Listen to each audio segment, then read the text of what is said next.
तो hello friend, आज की इस वीडियो में एक्सरसाइज 4.3 को कंप्लीट करने वाला हूँ। इसमें क्या क्या आप सीखने वाले हो, इसमें सीखने वाले हो आप उपसारणिक एवं सहखंड। ये भी गारंटी लेता हूँ, अभी लाइक वाइक मत करना, जब समझ में आ जाएगा करना, नहीं तो कोई बात नहीं, ठीक है ना। लेकिन बताना जरूर है ना, क्या है उपसारणिक एवं सहखंड, क्या है उपसारणिक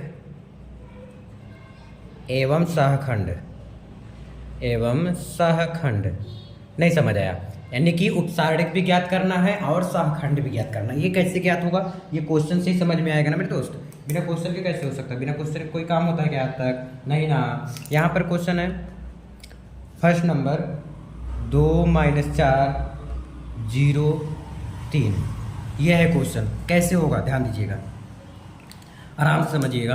देखो ये हमारा क्या है, मैं ब्लू पेन से करता हूँ। जैसे ये हमारा क्या होता है, A11 होता है कि नहीं, A11। ये हमारा क्या होता है, A12 होता है, ये 21 होता है, A22 होता है। इतना तो आपको समझ में आता ही होगा, बता रखा हूँ, कई बार बताया हूँ।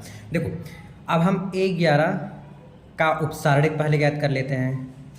उपसारणिक क्या लिख रहा हूँ यार, उपसारणिक। अब हाँ ठीक है, हाँ सॉरी यार ना, थोड़ा हो गया ऐसे। A11 का उपसारणिक तो M11 इक्वल टू कितना हो जाए, देखो A11 यानी पहली पंक्ति पहला स्तंभ है। इसको बंद कर दो, इसको बंद कर दो, कितना बचा 3 बचा, तो यहाँ पर 3 हो जाएगा। ठीक है, A11 हो गया। तुरंत A12 का उपसारणिक M12 इक्वल टू कितना हो जाएगा। तो चाहे तो आप A12 ही M को छोड़ ही दो, कोई दिक्कत नहीं। अभी नेक्स्ट क्वेश्चन से मैं छोड़ दूंगा इसको, ठीक है। तो M12 इक्वल टू कितना हो जाएगा मेरे दोस्त, देखो पहली पंक्ति दूसरा स्तंभ है। देखो पहली पंक्ति बंद कर दो, दूसरा स्तंभ बंद कर दो, क्या बचा 0 बचा, देख लो, है ना। तो 0 लिख देते हैं यहाँ पर। फिर A12 हो गया, फिर A21 निकालना है, A21। और ध्यान रखना ये छोटा a है ना। A11 A21 का उपसारणिक M21 इक्वल टू, देखो दूसरी पंक्ति पहला स्तंभ, देखो दूसरी पंक्ति बंद कर दो, पहला स्तंभ कितना बचा -4 बचा। फिर A21 ज्ञात हो गया। इसी प्रकार से हम A22 का उपसारणिक ज्ञात करेंगे तो क्या हो जाएगा, M22 इक्वल टू कितना हो जाएगा, दूसरी पंक्ति दूसरा स्तंभ, यहाँ पर आ जाएगा 2। ठीक है, इधर समझ आएगा ना। अब हमें क्या ज्ञात करना है, सहखंड, यहीं पे ज्ञात कर लेते हैं।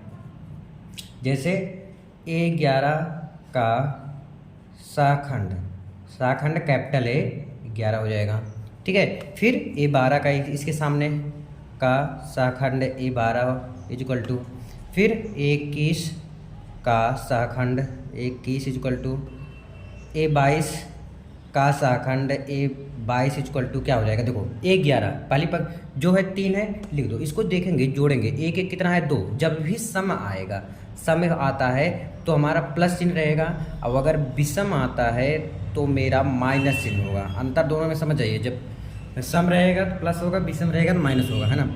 तो 1 1 2 सम आ गया, 3 है तो लिख दो पहले 3 0 -4 जो लिखा है लिख दो पहले।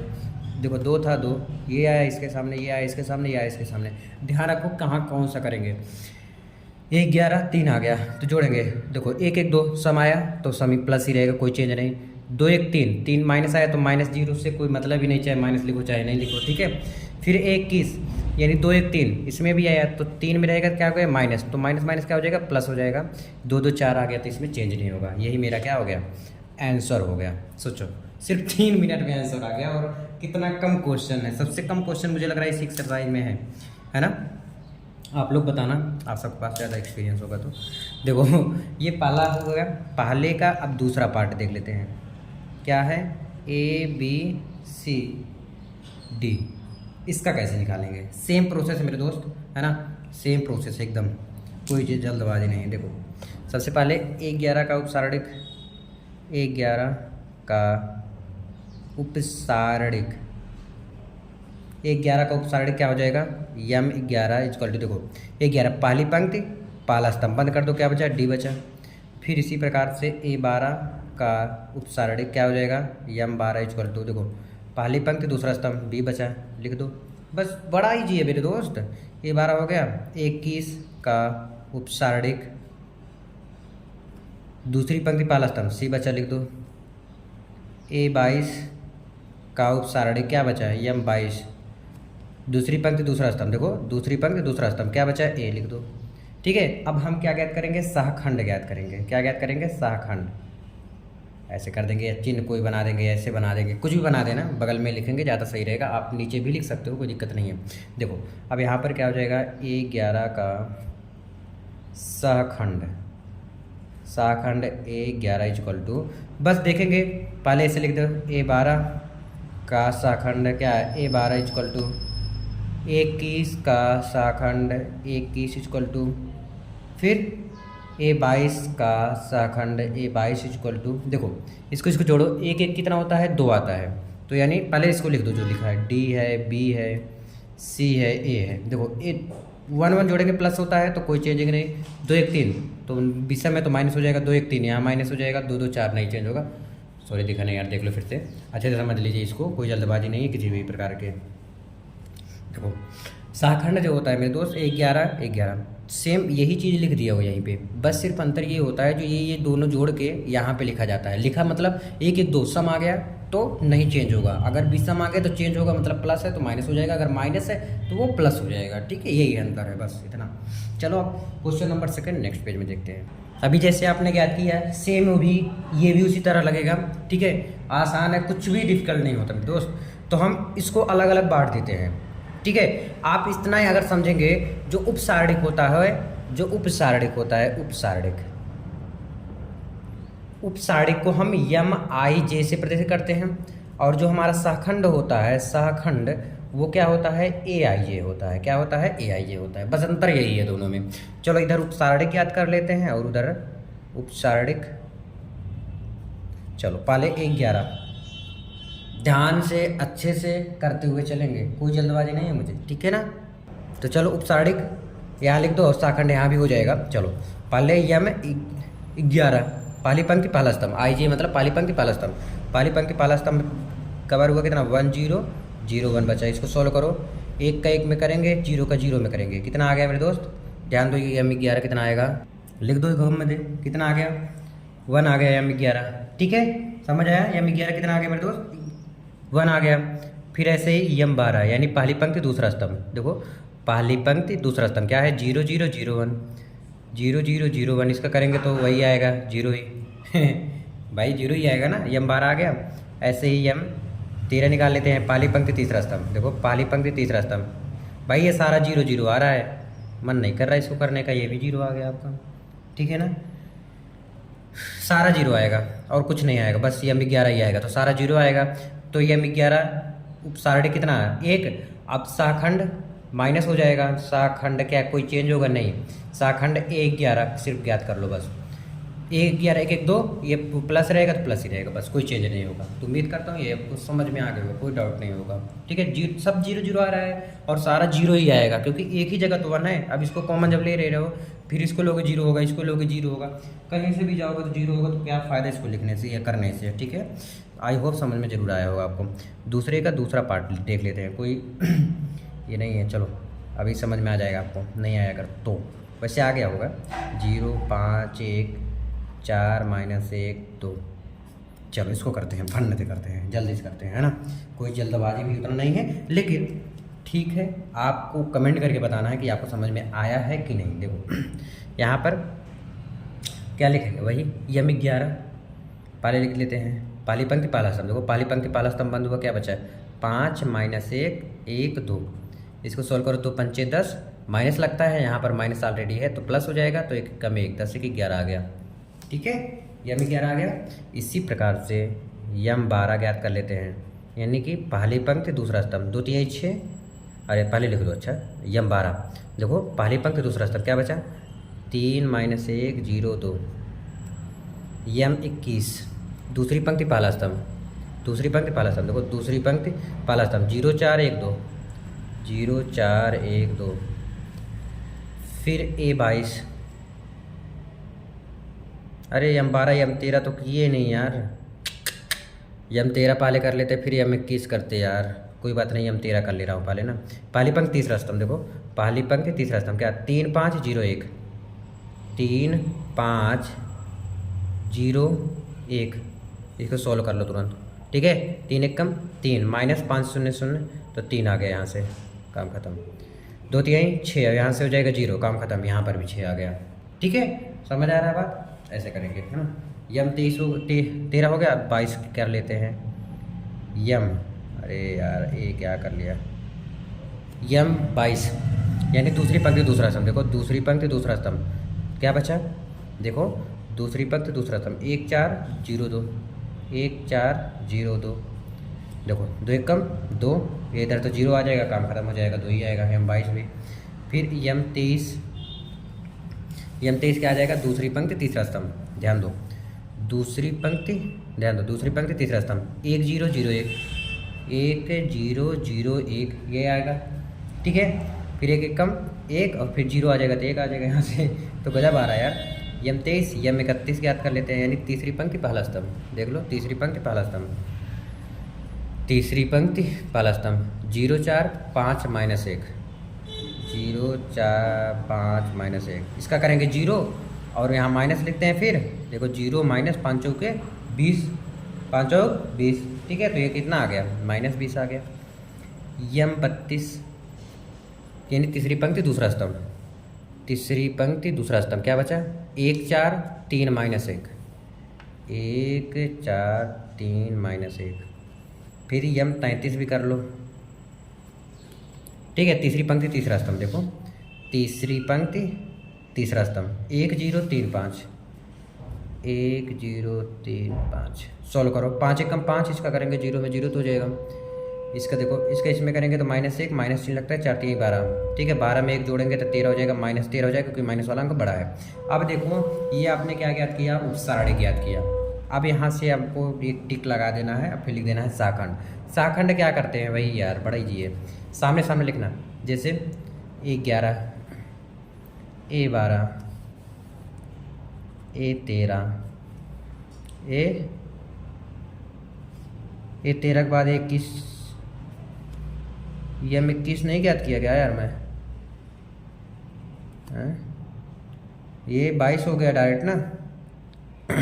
चलो यहाँ पर ज्ञात कर लेता हूँ छोटा सा, देखो यम 21 इक्वल टू क्या हो जाएगा, देखो दूसरी पंक्ति दूसरा स्तंभ है तो 2 1 कम 2 और इसका हो जाएगा 0, तो यम 21 का मान कितना आ गया, 2 आ गया, ठीक है। तो लिख दो 2 3 6 11, फिर A22 2 आया था आपका, यम 23 सही आया ना, यम 21 कितना आया है, यम 21 फिर से देख लेते हैं भाई, तो दो सेम आया क्यों, दूसरी पंक्ति पहला स्तंभ, देख लो दूसरी पंक्ति पहला स्तंभ 2 0 0 और 1 चौकी 4, अरे यार 0 और 4 आ रहा है तो 4 आ जाएगा यार मेरे दोस्त, 0 और 4, लेकिन कितना होगा -4 होगा क्योंकि माइनस वाला आ जाएगा, तो यहाँ पर -4 हो जाएगा। अगर नहीं समझ में आएगा तो प्लीज़ कमेंट कर देना, मैं फिर से बता दूंगा इसको। दूसरी पंक्ति तीसरा स्तंभ, जल्दबाजी कर रहा हूँ ना थोड़ा मैं, दूसरी पंक्ति तीसरा स्तंभ, देखो दूसरी पंक्ति तीसरा स्तंभ 1 1 कम 1 और 0 आ जाएगा, यहाँ से 1 आ जाएगा, अरे यार ये तो किया हूँ 1 आ गया। फिर A31 इक्वल टू सामने वाला -20 लिखा है, लिख दो। फिर A32 इक्वल टू कितना लिखा है, -13 लिखा है, लिख दो। फिर यहाँ से क्या निकला है, A33 कितना दिया है, 5 दिया है, 5 लिख दो, ठीक है। अब देखो सारा कैसे करेंगे, 1 1 को जोड़ लिया, 2 आया, सम आया, कुछ नहीं चेंज, 2 1 3 चेंज कर दो, 3 1 4 कोई चेंज नहीं, 2 1 3 आया, फिर माइनस है ऑलरेडी तो यहाँ पर माइनस से गुणा करा दो, प्लस हो जाएगा, 2 2 4 नहीं चेंज, 3 2 5 चेंज हो जाएगा, यहाँ माइनस हो जाएगा। फिर 3 1 4 नहीं चेंज होगा, 3 2 5 हो जाएगा, माइनस है तो प्लस हो जाएगा, 3 3 6 नहीं चेंज होगा, बस यही आपका क्या हो जाएगा, आंसर आ जाएगा। क्या आ जाएगा, आंसर आ जाएगा। आई होप आपको ये भी क्वेश्चन समझ में आ गया होगा, ठीक है। अब मैं चलता हूँ क्वेश्चन नंबर 3 नेक्स्ट पेज, और क्वेश्चन में दिखाऊंगा, मैं बुक का दिखाऊंगा, चलो मैं बुक भी थोड़ा दिखाना हूँ दूँ आपको, तब आपको ज़्यादा समझ में आएगा। देखो ध्यान से, यहाँ पर देखो दूसरी पंक्ति के अवयव के शाखंडों का प्रयोग, दूसरी पंक्ति के अवयव, ध्यान रखना, दूसरी पंक्ति ये है, ये दूसरी पंक्ति के अवयव को सिर्फ ज्ञात करना है, मान ज्ञात करना है, तीसरी का नहीं करना है, सिर्फ दूसरी का करना है, ठीक है ना। चलो दूसरी का करते हैं हम, तो तीसरी पे ध्यान नहीं, दूसरी कौन सा है, दूसरी पंक्ति ये वाला जो पंक्ति है, ये वाला जो दूसरी पंक्ति है यही है, यानी कि A21 हुआ, ये A22, ये A23, यही आपको ज्ञात करना है, ठीक है ना। लिखो प्रश्नानुसार दिख रहा है ना, प्रश्नानुसार। फिर डेल्टा इक्वल टू मुझे क्या क्या करना है, 21 प्लस A22 समझ आ रहा है ना, प्लस A23 इक्वल टू कितना कुछ नहीं, इसको इक्वल टू कुछ नहीं दिया, इसको समीकरण नंबर 1 मान लो, ठीक है, बाद में रखना पड़ेगा। अब देखो मेरे दोस्त, A21 क्या है, A22 क्या है, A23 क्या है, छोटा वाला तो मुझे दिख रहा है, देखो A21 आपका यहाँ पर है, लिख लो यहाँ पर 21 कहाँ पर है 2, फिर A22 0, A23 1 आ गया, दिया है जो कि आपको ऑलरेडी दिख रहा होगा आई थिंक, है ना।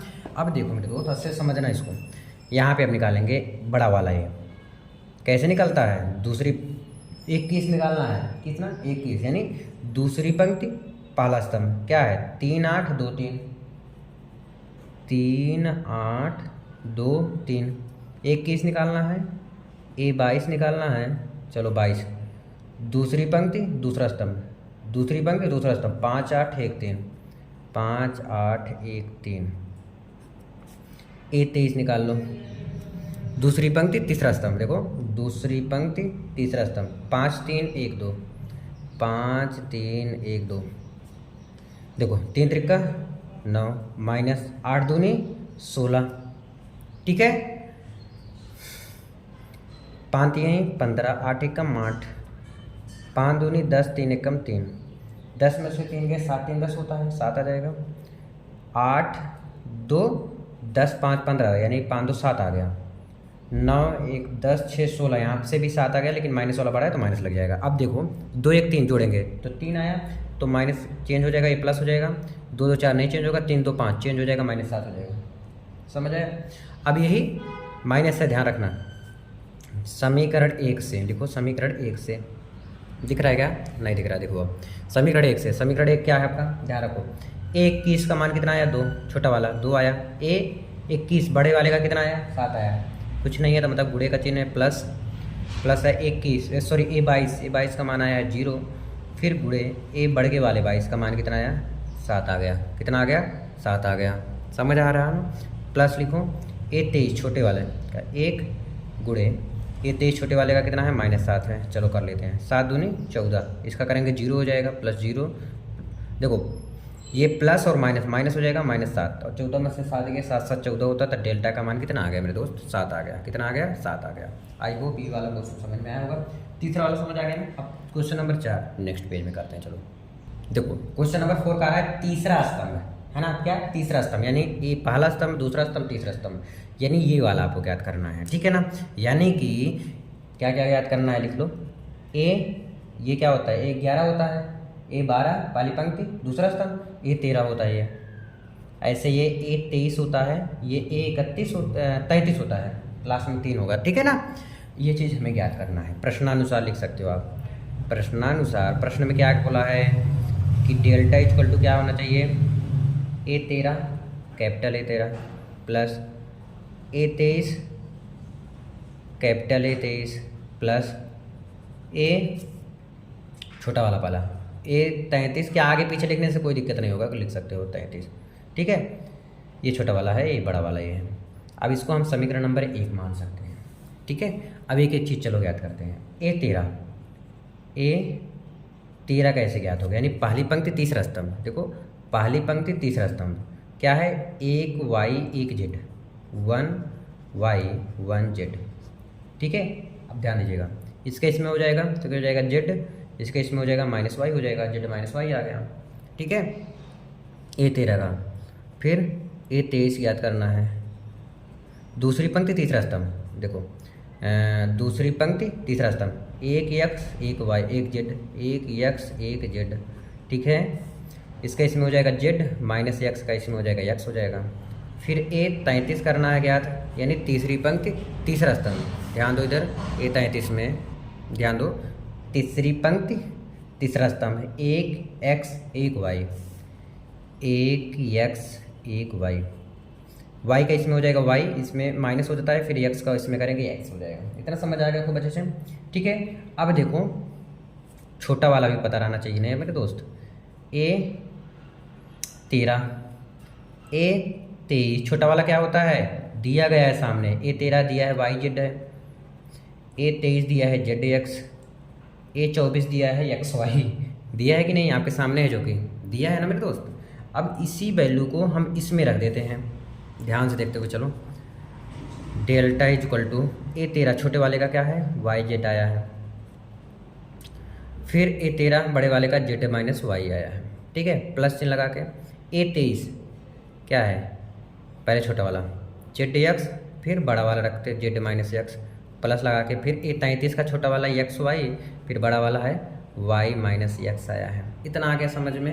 अब क्या करना है मेरे दोस्त, गुणा करना है अंदर, क्या करना है गुणा करना। अच्छा यहीं से बहुत लोग क्या हो जाते हैं समझ नहीं पाते, भाई ये गुणा कैसे हो पाएगा। अरे यार तुम करोगे और कौन करेगा, अभी देखो कैसे करते हो, ध्यान से देखते हुए चलिए ना। बस देखो वाई जेड है तो वाई जेड का अंदर गुणा होगा, डेल्टा इक्वल टू दिख रहा है ना आपको, हाँ वाई जेड है तो वाई जेड का स्क्वायर होना चाहिए, ठीक है, माइनस है लिख दो वाई स्क्वायर जेड, वाई का इसमें Y square Z plus Z square X हो जाएगा, minus Z X square plus Z X है तो जेड एक्स स्क्वायर हो जाएगा, ठीक है, प्लस है एक्स वाई वाई है तो एक्स वाई का स्क्वायर और माइनस एक्स स्क्वायर वाई हो जाएगा। इतना समझ आ गया क्या, कुछ कठिन है इसमें बताओ, नहीं ना। अब देखो कुछ कॉमन बन रहा है क्या, जो अगर कॉमन बन रहा है मेरे दोस्त उसको कॉमन लेते हैं। देखो क्या बन रहा है, देखो दो दो पद को लेकर चलेंगे। इतना समझ आ गया क्या आपको, डेल्टा। अब हमें जो जो कॉमन दिख रहा है उसको कॉमन लेंगे, फिर ब्रैकेट में करके इसको सॉल्व करेंगे, ठीक है ना। ये मैं आपके जिम्मे छोड़ दे रहा हूँ, ठीक है। इसका आंसर आपको प्लीज़ कमेंट में बताना है, अगर नहीं आता तो कमेंट कर देना, मैं इसका फिर से बता दूंगा, ठीक है ना। बहुत ईजी है, टेंशन मत लो, फिर सिर्फ कॉमन लेना है, कॉमन लेके काटना है और कुछ नहीं करना है, ठीक है ना। नेक्स्ट क्वेश्चन देख लो आप, देखो यदि डेल्टा इक्वल टू इतना दिया है और ए आई जे का सहखंड ए आई जे हो तो डेल्टा का मान निम्नलिखित रूप में व्यक्त किया जाता है। अब ये कब होता है, जब दोनों बराबर होता है, जैसे 1 11 यहाँ पर भी 1 11 होता है, तो मतलब ये तो नहीं बैठ रहा है 1 11 1 11, ये तो सही लग गया, A12 21 हो गया, नहीं, जब भी होगा A12 A12 होगा, A13 A13 या 31 31, A22 A22 ऐसे ही होगा। 21 11 नहीं बैठा, छोड़ दो, 1 11 11 21 21 31 31, ये सही है, बस डी वाला सही है ऑप्शन। समझ में आ गया, आई होप समझ जरूर आया होगा। तो आज के लिए बस इतना ही, मिलते हैं वीडियो में, कमेंट करके बता देना वाला आंसर, ठीक है ना। चलो thank you so much last तक देखने के लिए।